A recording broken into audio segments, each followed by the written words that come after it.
বরাবর মাননীয় প্রধান উপদেষ্টা, বাংলাদেশ অন্তর্বর্তীকালীন সরকার। বিষয় বাংলাদেশের আইটি পেশাজীবীদের পক্ষে আন্তর্জাতিক পেমেন্ট গেটওয়ে চালুর জন্য আবেদন। মহোদয়, আসসালামু আলাইকুম। বাংলাদেশের আইটি কমিউনিটির পক্ষ থেকে আপনাকে আন্তরিক শুভেচ্ছা ও অভিনন্দন জানাচ্ছি এই সংকটকালীন মুহূর্তে অন্তর্বর্তীকালীন সরকারের প্রধান উপদেষ্টা হিসেবে আপনার দায়িত্ব গ্রহণের জন্য। আপনার অর্থনৈতিক চিন্তাধারা, সামাজিক উদ্যোগ ও বৈশ্বিক খ্যাতি আমাদের অনুপ্রেরণার উৎস। জনাব, অত্যন্ত আনন্দের সাথে জানাচ্ছি যে বাংলাদেশে একটি উদ্যমী ও প্রযুক্তি নির্ভর তরুণ প্রজন্ম গড়ে উঠেছে, যারা সঠিক সহায়তা ও সুযোগ পেলে গ্লোবাল টেক ইন্ডাস্ট্রিতে নেতৃত্ব দেওয়ার সক্ষমতা রাখে।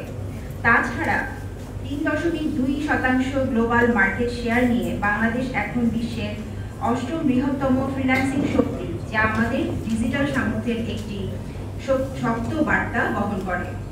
আমরা আপনার 3-0 থিওরি, শূন্য দারিদ্র, শূন্য বেকারত্ব এবং শূন্য কার্বন নির্গমন এ দৃঢ়ভাবে বিশ্বাস করি এবং এই লক্ষ্য অর্জনে কাজ করে যাচ্ছি। তবে পেপ্যাল, ওয়াইজ, স্ট্রাইপ ও অন্যান্য আন্তর্জাতিক পেমেন্ট গেটওয়ের অনুপস্থিতি আমাদের এই পথে বড় বাধা হয়ে দাঁড়িয়েছে।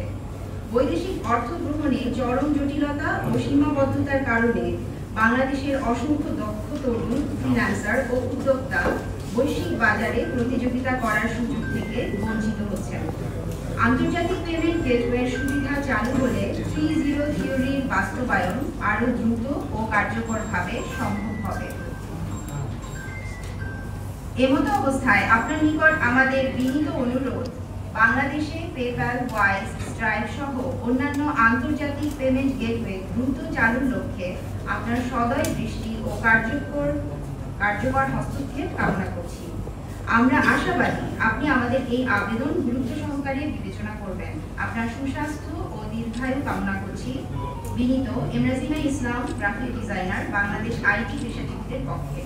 এটার সাথে সংযুক্তি হিসেবে আছে আমাদের বাংলাদেশের 8টি বিভাগের অনলাইনে যারা কাজ করছে এরকম প্রতিনিধি, তাদের স্বাক্ষর এবং অসংখ্য বাংলাদেশের আইটি পেশাজীবীদের মতামত ও প্রতিক্রিয়া। সবগুলোই হচ্ছে কেন পেপ্যাল দরকার, কেন স্ট্রাইপ দরকার, কেন ওয়াইজ দরকার, এটাই সংযুক্তি হিসেবে এটার সাথে দেওয়া হয়েছে।